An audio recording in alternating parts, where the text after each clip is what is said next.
ստացվեց, այսօր էլ Ռուսաստանի արտգործնախարար Լավրովը ըստ էության զգուշացրեց, որ Հայաստանը կզրկվի բոլոր արտոնություններից, ինչը սա նշանակում եւ որոնք կլինեն սրա հետևանքները, եւ մինչեւ եթերը մտնելը դուք ծանոթացաք նաեւ երեք Նիկոլ Փաշինյանի ինչպես են լղոզում կամ ինչպես դուք ասացիք հեքիաթ պատմում հայ-ռուսական հարաբերությունների այս պայմանությամբ կամ Եվրոպայության հետ հարաբերությունների վերաբերյալ։ Խնդրեմ։ Նախ Պուտինի ասացի վերաբերյալ, ուրեմն երբ որ ինքը ասում է ռեֆերենդում, այսինքն նկատի ունի, որ նման կարգի հարցերը, այսինքն հայ-ռուսական դարավոր հարաբերությունները խզելու հետ կապված հարցերը պետք է դրվի համաժողովրդական քվեարկության։ Այսինքն դա այդ հարցը չի կարող որոշել մի խմբակ կամ մարդկանց մի խումբ կամ մի հոգի։ Եվ եթե ժողովուրդը որոշի, որ Ռուսաստանն իրեն այլևս պետք չի եւ ինքը գնում է այդ կապերը խզելու ճանապարհով, այդ դեպքում արդեն Ռուսաստանն էլ կիմանա իր անելիքները, բայց տվյալ այդ դեպքում արդեն կարծում եմ ինքը ուղղակի ասի, որ մնացած ճանապարհը ձեր կյանքի ինքնուրույն եք անցնելու, ես արդեն կապ չունեմ։ Ոչ անվտանգային, ոչ տնտեսական, ոչ մի առումով կապ չեմ ունենալու ձեզ հետ։ Եթե այդ որոշումը կայացվի, բայց այդտեղ կա մի նրբություն։ Ժողովրդի կարծիքը չի ձևավորվում հենց այնպես օդից։ Ժողովրդի մեջ միշտ լինում են կարծիք ձևավորող լիդերներ, մեծ, փոքր, ազդեցիկ, ոչ այդքան ազդեցիկ, սկսած փոքր հասարակական կազմակերպություններից, ենթադրենք, որոնք ունեն, չգիտեմ, 20 համախոհ, օրինակ, վերջացրած մեծ կուսակցություններով, որոնք ունեն տասնյակ հազարավոր համախոհներ, հետևորդներ։ Հետևաբար իրենք են ձևավորում հասարակական կարծիքը։ Օրինակի համար 2014 թվականին, երբ որ տեղի ունեցավ Մայդանը Ուկրաինայում, Ուկրաինան 50 թե 60 միլիոնանոց պետություն էր, բայց բուն հրապարակում, որտեղ որ մարդիկ հավաքված էին, այնտեղ 15-20 հազարից ավել մարդ չի եղել։ Այսինքն 15,000 կամ 20,000 մարդ եղանակ ստեղծեցին մնացած 50-60 միլիոնի համար։ Բայց այն հասարակական կարծիքի լիդերները, որոնք Ուկրաինայում կարող էին մոբիլիզացնել իրենց հետևորդներին, միավորել եւ կանխել այն ինչ տեղի ունեցավ, իրենք դա չարեցին։ Այսինքն ինչ որ ՀԿ-ի ղեկավար պետք է ձայն հաներ, չհանեց։ Մի ավելի մեծ կուսակցության ղեկավար պետք է ձայն հաներ, չհանեց։ Ինչ որ մի լրատվության ղեկավարություն պետք է ձայն հանեն, չհանեցին։ Եվ թույլ տվեցին, որ մի խումբ մարդիկ այդ Մայդանը իրականացնեն եւ Ուկրաինային տանեն այս ողբերգական ճանապարհով։ Հիմա նույնը վերաբերվում է Հայաստանին, այսինքն որքանով հասարակական կարծիքը ձևավորող լիդերները Հայաստանում կկարողանան մոբիլիզացնել իրենց հետևորդներին, որպեսզի Հայաստանը չգնա այդ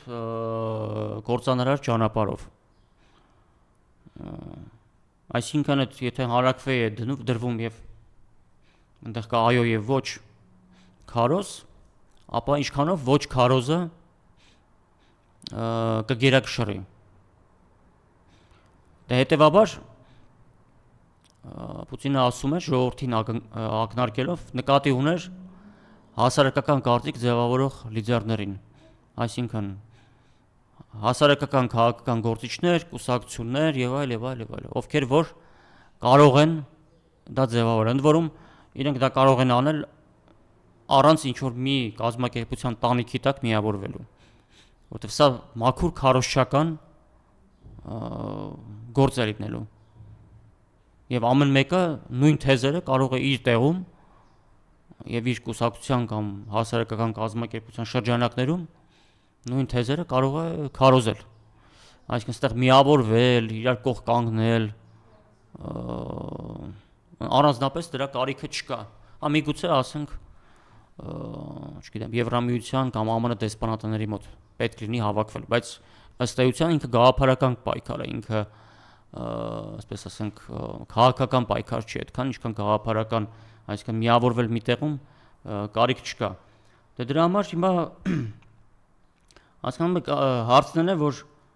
թույլ կեցվածքը դա եւս ընտրություն է, այսինքն հիմա Ուկրաինայի օրինակը բերեցի, այն ժամանակ շատ թույլ կեցված դրսևորեցին նրանք, ովքեր որ կարող էին դա կանգնեցնել։ Հա Յանուկովիչը ինչ որ չգիտեմ, փորձեց պատասխան ցույցեր հանել, շատ կարճ ժամանակ, այն էլ քիչ թվով մարդ դուրս եկավ, ու իրավիճակը փոխելու առումով, բայց ըստ էության մնացածը լռեցին։ Դե հետեւաբար հիմա Ռուսաստանն ասում է արևմուտքի հետ այս պատերազմը չի ավարտվելու երբեք։ Այսինքն սա անդադար պատերազմ է լինելու։ Այն երբեք չի ավարտվելու, իրենք բարեկամ երբեք չեն դառնալու, որովհետև իրենց պետական կառավարման մոդելները տրամագծորեն տարբեր են, իրենք երբեք իրար չեն հասկանալու։ Կարող է գամ պահ համագործակցեն, ինչ որ ժամանակավոր դադարեցնեն սուր հակամարտությունը, բայց իրենք միշտ լինելու են անզիջում մրցակից, եւ իրենք մտնում են հիմա այդ անզիջում մրցակցության տասնամյակների փուլ։ Այնինչ որ նույնիսկ եթե Ուկրաինայում պատերազմը ավարտվի, Ռուսաստան արևմուտք հակամարտությունը տասնամյակների հարց է լինելու։ Հիմա այդ տասնամյակների համար Հայաստանը ինչ ընտրություն է կատարելու։ Պարզ է, որ առաջվա պես չի կարողանալու, եթե ամսի 7-ին իշխանություն փոխվեց, այդ իշխանությունը չի կարողանալու, ուզենալ չի կարողանալու նույն քաղաքականությունը վարել, օրինակ նույն Եվրամիության հետ, որը վարել են նախկինում։ Դա անհնար է։ Որտեվ եթե առաջ մեր եւ Ռուսաստանի վեկտորները նույն ուղղությամբ էին գնում, եւ այդ ուղղությունն էլ մեզ համար արևմուտքն էր գծել, հիմա մեր ուղղությունը նույն ձևով է շարունակվում, էլ մենք արևմուտքի գծած ճանապարհով ենք շարժվում։ Ռուսաստանը տրամագծորեն հակառակ ճանապարհով է գնում։ Դե պարզ է, որ այդ երկու համակարգերը իրար չեն կարող հասկանալ, ով ուզում է գա իշխանության։ Եթե Հայաստանը այդ վեկտորը չփոխի, մենք իրար չենք հասկանալու, Ռուսաստանն ու Հայաստանը, որտեղ Ռուսաստանը այլ լեզվով է խոսելու, մենք այլ։ Մանավանդ սեպտեմբերյան դումայի ընտրություններից հետո, երբ որ զինվորականները կսկսեն աստիճանաբար գալ իշխանության։ Դե զինվորականները իրենց կոշտությունը վճռականությունը բոլորովին այլ է։ Դե այդ տեղից հետո Ռուսաստանի քայլերը ավելի են կոշտանալու, կտրուկ դառնալու եւ ռետրոաբանությունն է փոխվելու եւ իրենց այդ բռնած վեկտորը ավելի է հերվանալու մեզանից։ Դե հետեւաբար չեն կարողանալու, այս վերջերս օրինակ Վրաստանի փոխ վարչապետը հայտարարեց, որ կոչ արեց արևմտյան պետությունների հատուկ ծառայություններին, որ իրենք դուրս գան Վրաստանից։ Դե այսինքն ուզում եմ ասեմ, Վրաստանը սկսել է հասկանալ, որ այն ուղղությունը, որ միջև հիմա ինքը վարում էր դեպի Եվրամիություն, դա անհնար է դառնում կամաց-կամաց։ Դա չի ստացվում, որտեղ ինքը գտնվում է Ռուսաստանի կողքին, Ռուսաստանի հարևանությամբ, Եվրասիական տարածքում, Ռուսաստանն ու արևմուտք թշնամիներ են, դե պարզ է, որ ինքը պետք է քայլեր ձեռնարկի իր քաղաքականությունը փոխելու առումով։ Այնպես որ ոչ մեկ ընդդիմությունից չի կարող հույս ունենալ, ի վիճակի չի ուղղակի դա անել, որ ինքը գալով իշխանության Ռուսաստանի եւ Եվրամիության հետ այդ նույն հարաբերություններն է կառուցելու, ինչ որ անում էր, չգիտեմ, 15 տարի առաջ կամ 20 տարի առաջ։ Չի կարող նման բան լինել, չի լինի, որտեղ իրավիճակ է փոխվել։ Դե հիմա էս է։ Պուտինը առաջարկում է, որ այսօրվա իրավիճակից ելնելով այդ ընտրությունը կատարենք։ Այսինքն, եթե պարզվի, որ ենթադրենք այդ հասարակական կարծիք ձևավորող անձանցից կամ կազմակերպություններից մի քանի հոգի են կամ մի քանի կազմակերպություն են ընդհանրապես փորձում դա անել, եւ դա բավարար չլինի հասարակական կարծիքը ճիշտ ուղով տանելու համար, դե դեպքում դա էլ է ընտրություն, եւ Ռուսաստանը կհաշվի կառնի, որ դա ընտրություն է։ Համենայն դեպս ես միջև հիմա չեմ լսել որևէ քաղաքական դիրքորոշում, որ եվրոպական ինտեգրման ճանապարհը ինքնին արդեն սպառնալիք է։ Ընդհանրապես եվրոպական ինտեգրման ճանապարհը։ Արդեն պետություններ կան Եվրոխորհրդից դուրս են գալիս։ Ինչի մասն է խոսքը։ Այնպես որ այս իրավիճակում երկար չենք կարողանա, կյանքը ստիպելու է, որ մենք այդ վեկտորի ընտրությունը կատարենք, որովհետև երկու վեկտոր հակառակ ուղղությամբ են շարժվում։ Եթե չկատարենք, մեզ համար, պետականության համար շատ ծանր օրեր են սպասվում։ Այնպես որ սա կարծում եմ Պուտինի ասածը ոչ միայն Հայաստանի իշխանություններին են, այլև հավաքական Հայաստանին։ Այսինքն ինչքանով հավաքական Հայաստանը ընդհանուր հավաքական միտքը կկարողանա համախմբվել եւ ինքնին արդեն այդ եվրոպական ինտեգրման կործանարար ճանապարհից հետ պահել։ Տեսնում ենք, որ եվրոպական ոչ մի ինստիտուտ այսօր իր ֆունկցիան չի կատարում, ոչ մի բանում մեզ չօգնեց, այսքան տարի որ այնտեղ, չգիտեմ, ելույթներ ենք ունենում, գնում ենք, մեզ ներկայացնում ենք անգլերենով եւ այլ լեզուներով, չօգնեց։ Չգիտեմ, ինչի ենք մեկ մնում այնտեղ, իմաստ չեմ տեսնում ես անձամբ, բայց ես չեմ որոշում, ցավոք սրտի։ Բայց ուզում եմ ասեմ, որ այն հարաբերությունները, որ մենք ունեցել ենք Եվրամիության հետ եւ Ռուսաստանի հետ 15 տարի առաջ եւ 20 տարի առաջ, օրինակի համար նույն ձևով հնարավոր չի լինելու շարունակել։ Այսինքն այս վեկտորի ընտրությունը ուզած պետք է կատարենք եւ կարծում եմ Պուտինը այդ առաջարկը արեց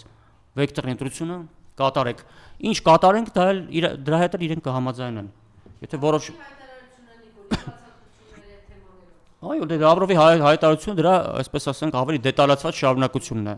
Լավրովի փոխվարչապետ Օվերչուկի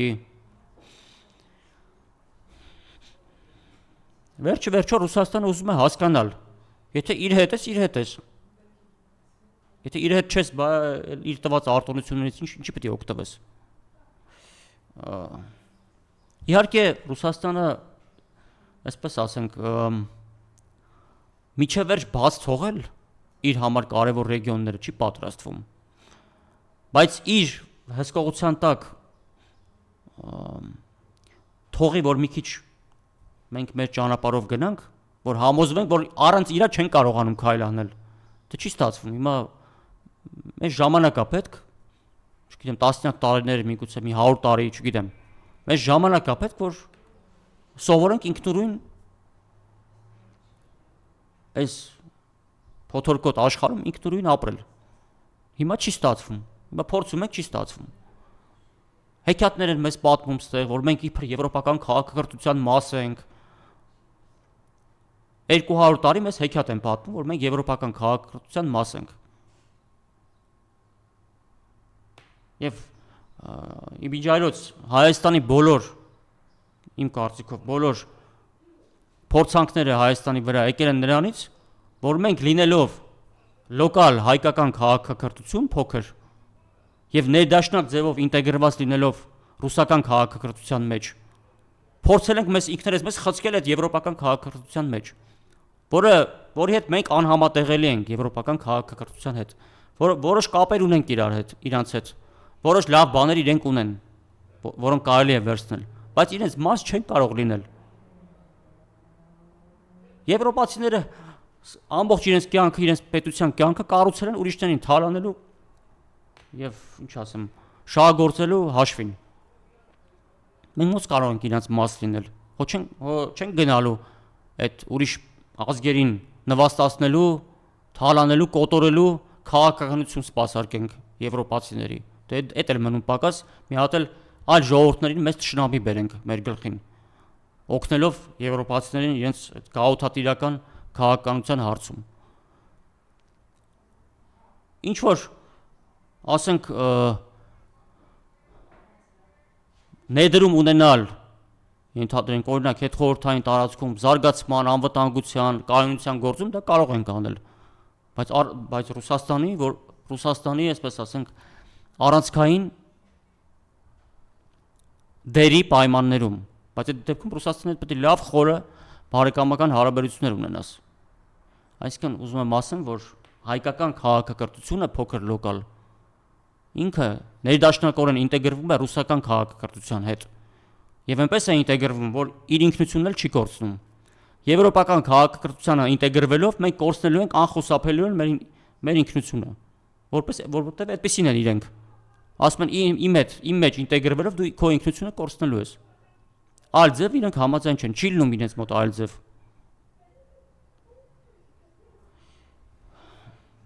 Դե հետևաբար Պուտինը առաջարկում է ընտրություն կատարել։ Մենք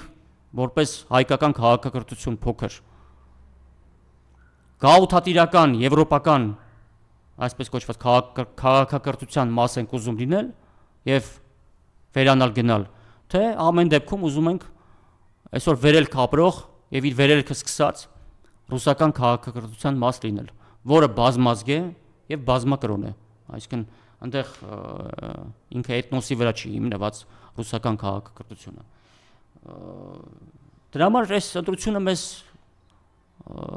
վաղուց էինք ասում, որ դա լինելու է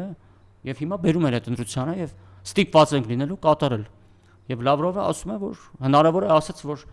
այս գագաթնաժողովին ԵԱՏՄ Հայաստանի հարցը քննարկվելու է։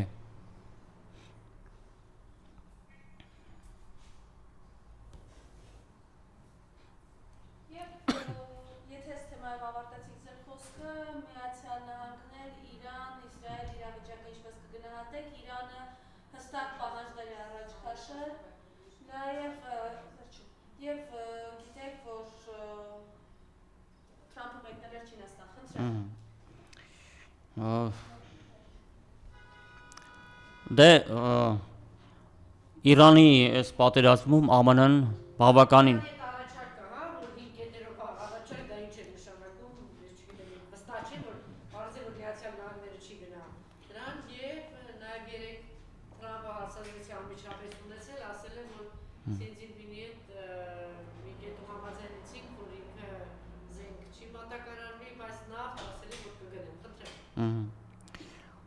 նախ այն, որ Իրանը այդ 5 կետերը առաջ է քաշում, արդեն, այսպես ասենք, զգալի հաղթանակ է, որ եւ ԱՄՆ-ն չի կարողանում Իրանին ծնկի բերել, դա եւս զգալի հաղթանակ է։ Այսինքն, սա կարևորը այնքան այն չի, ինչ կետեր են առաջ քաշում, այն, որ ԱՄՆ-ն, որը իրեն ներկայացնում էր որպես ամենազոր, ամենակարող եւ միակ գերտերություն, չի կարողանում Իրանի հարցերը լուծել։ Եվ Իրանով մեծ հարված է հասվում համաշխարհային այդ ամերիկյան ռեժիմին, իշխանությանը, եւ Իրանը նաեւ ժամանակ է շահում իրենով մյուսների համար, հատկապես Ռուսաստանի համար։ Եվս մի 2-3 ամիս, ապա հնարավոր է, որ դոմինոյի էֆեկտով Ամերիկան սկսի կորցնել իր դաշնակիցներին, որտեվ երբ որ ռեժիմի պարագլուխը սկսում է հեղինակազրկվել, ապա իր կողքը կանգնած իր դաշնակիցները սկսում են այլ դաշնակիցներ փնտրել։ Կարծում եմ շատ շուտով Թրամփը փորձելու է Պուտինի հետ պայմանավորվել եւ այնպես որ Միացյալ Նահանգները վերջնականապես չհեղինակազրկվեն։ Եթե շուտ դա անի, ինչ որ կարևոր դիրքեր Ամերիկան կպահպանի։ Եթե չէ, ապա ԱՄՆ անկումը, չգիտեմ, կարող է իր համար շատ ցավոտ լինել։ Հիմա Թրամփը փորձում է ինչ որ քայլեր է ձեռնարկում, հասկանալով, որ հեղինակազրկվում է ամերիկյան իշխանությունը, հեղինակազրկվում է, փորձում է քայլեր ձեռնարկել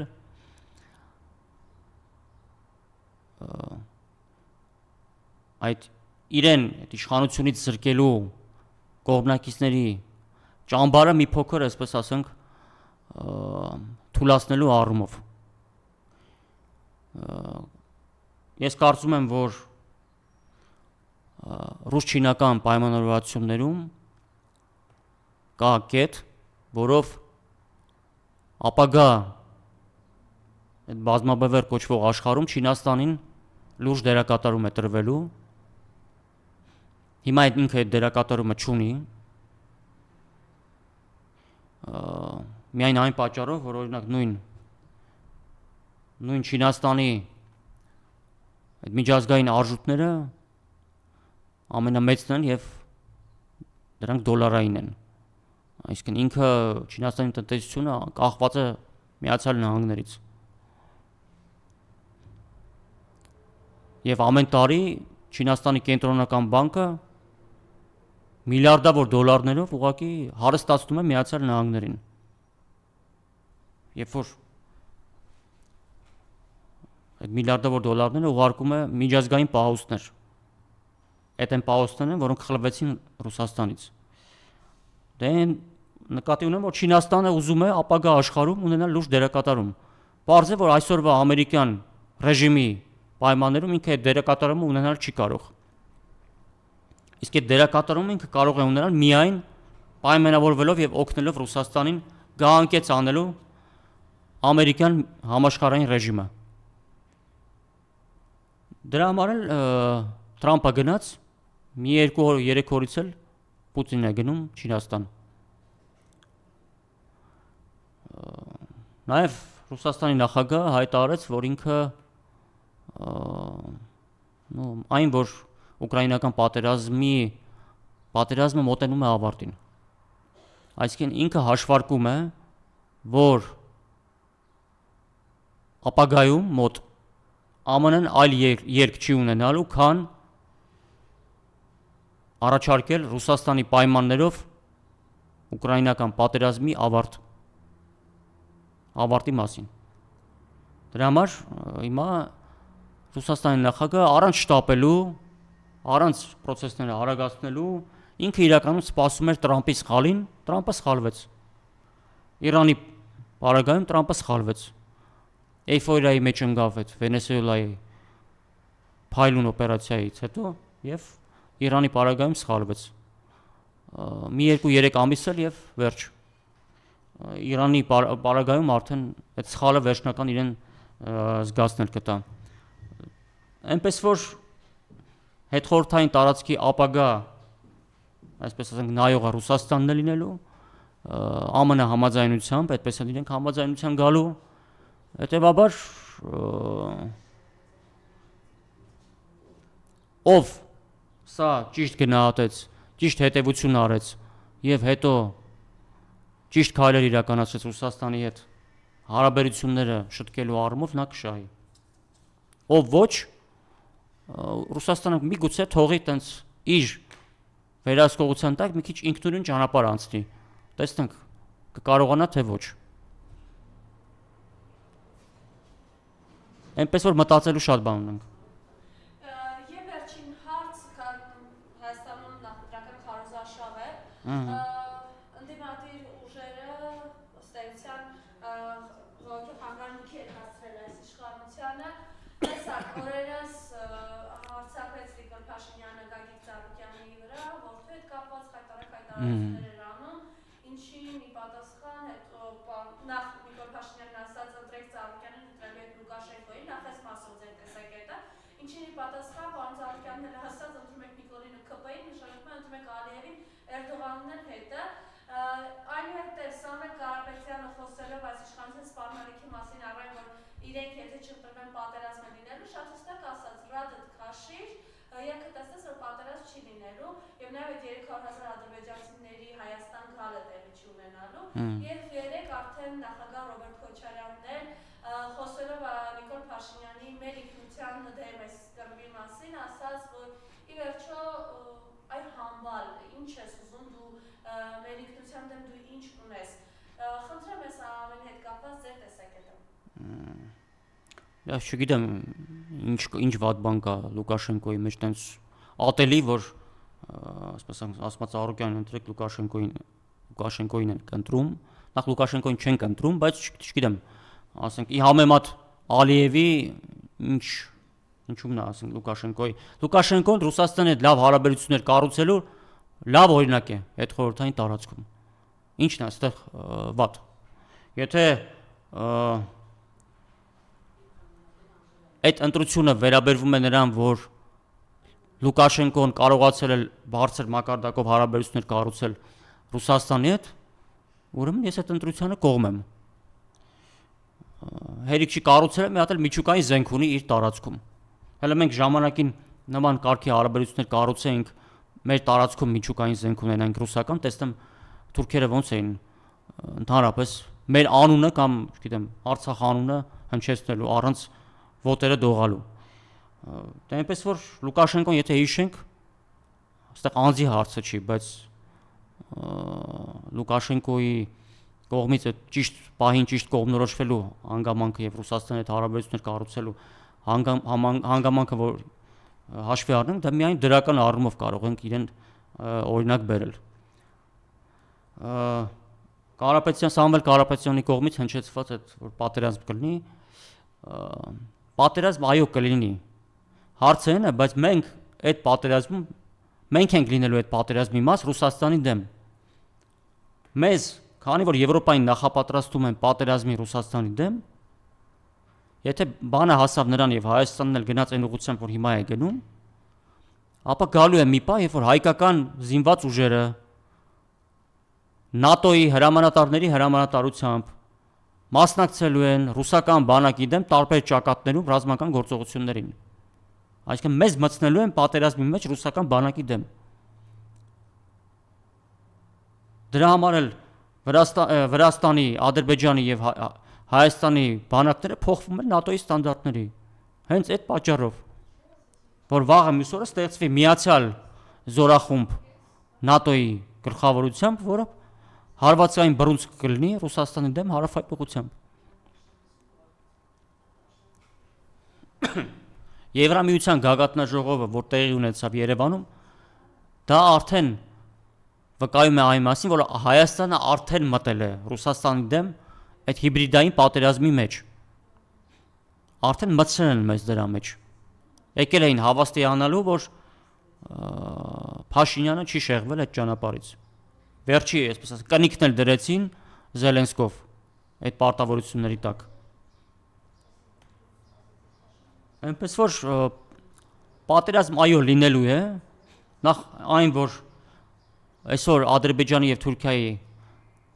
ագրեսիան զսպում է մի գործոն, ռուսական 102-րդ ռազմաբազան, ուրիշ ոչ մի բան։ Դա էլ որ հանվի, մեզ էլ մտցնեն ակտիվ այդ Ռուսաստանի դեմ պատերազմի քաղաքականության մեջ, ոչ մի բան Ադրբեջանին եւ Թուրքիային չի խանգարի ուժով այստեղ հարցեր լուծել։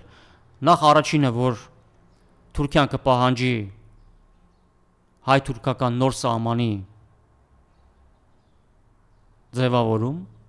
որտեղ այն սահմանը, որ կա, դա Ռուսաստանի եւ Թուրքիայի սահմանն է, որտեղ ԽՍՀՄ-ն ու Թուրքիան են կնքել համապատասխան ժամանակին պայմանագրեր եւ դա եղել է ԽՍՀՄ-Թուրքիա սահման։ Հետո երբ որ 91 թվականին Ռուսաստանը մեզ անկախություն տվեց,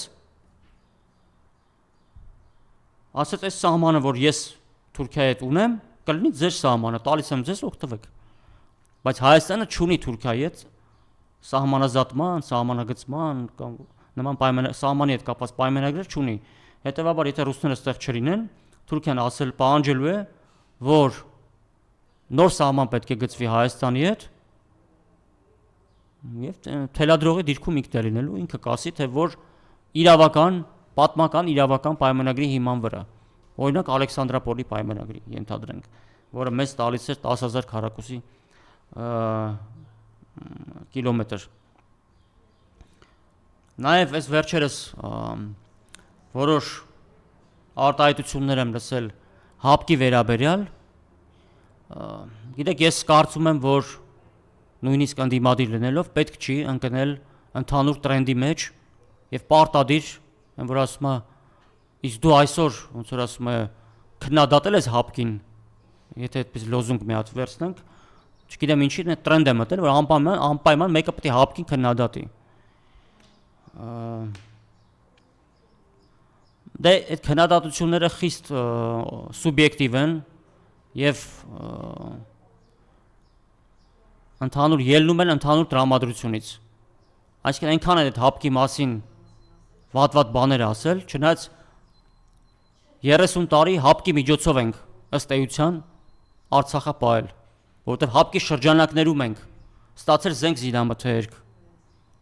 օգնություն, զորավարժություններ, այդ հապկի միջոցով ենք արել։ Պայմանագրային բազա ենք ունեցել։ Հետո ինչ որ այնտեղ այլ պետություններ են եղել, որոնք Ադրբեջանի հետ լավ հարաբերություններ են ունեցել։ Բայց այն ինչ որ մենք պահել ենք, հապկի շրջանակներում ենք պահել։ Մենք չենք կարող ասել, գիտես ինչ Ռուսաստան, մենք հապկից դուրս ենք գալիս, արի դու հապկի տեղը դու մեզ կոմպենսացրու հայ-ռուսական հարաբերություններով։ Չէր կարող այդպեսի բան լինել։ Հետևաբար հապկը 30 տարի կարևոր դեր է ունեցել Հայաստանի անվտանգության համար, որտեղ կոլեկտիվ անվտանգության կազմակերպությունն է։ Դրա համար ես խորհուրդ կտամ ընդդիմադիրներին այդ տրենդի մեջ մի ընկեք, որ անպայման պետք է չնեմ ընդհանուր ես ֆոնից ելնելով պետք է անպայման մի հատ հապկի մասին մի վատ բան ասել։ Առանց այն էլ արևմուտքը ջանք չի խնայում այդ կառույցը վարկաբեկելու համար։ Իսկ ինչ վերաբերվում է այդ վերջին ձեր այդ հայոյա մոտավորապես այդ հայոյա խաղաղոսակցություններին, դե ինչու են պատասխանել իշխանությունները, որովհետև իրենց ոճով է ասել Քոչարյանը ըստ էության։ Ինքը սովորաբար նման ձևով չի արտահայտվում, բայց իշխանությունները սովոր են այդ ձևով երկիր կառավարել։ Այդ համբալ, այդ մակարդակի այդ ձևով են երկիրը կառավարում։ Մյուսները, եթե լսեք Հ1-ով պաշտոնատար անձինք ոնց են խոսում քաղաքականությունից, հայ-ռուսական հարաբերություններից եւ ընդհանրապես մեծ քաղաքականությունից, կտեսնեք, որ այդ մակարդակից վերև ոնց փողոցում են խոսում, նենց էլ այդ պետությունն են կառավարում։ Անի Սիմոնյանը գնացել է ինչ-որ մի հատ ռուսալեզու գերմանական, բայց ռուսալեզու կարծեմ գերմանական պարբերականի ռուսալեզու ալիքին հարցազրույց է տվել, ասել է չեմ հիշում 2020 թվականից թե 2018 թվականից առաջ մինչև իրենց մի խոսքով ասել է Հայաստանը ամորֆ պետություն էր։ Մեկը որ ասի այդ ամորֆին ինչ նկատի ունես ամորֆ պետություններ։ Դա հիմարություններ են դուրս տալի, այսինքն այդ իրենցից ինչ որ բաներ են հորինում։ Որ մարդ չգիտի ինչ ասի, գրագետ չի, անգրագետ է, տգետ է։ Ոչ գիտելիք ունի, ոչ բառապաշար ունի, ոչ մի բան չունի, ինչ որ մի հեքիաթներ են հորինում։ Դրա համար էլ հենց իրենց լեզվով իրենց մեկը ինչ որ բան է ասում, սկսում են արդեն իրենք էլ ընկնել նման հիստերիայի մեջ։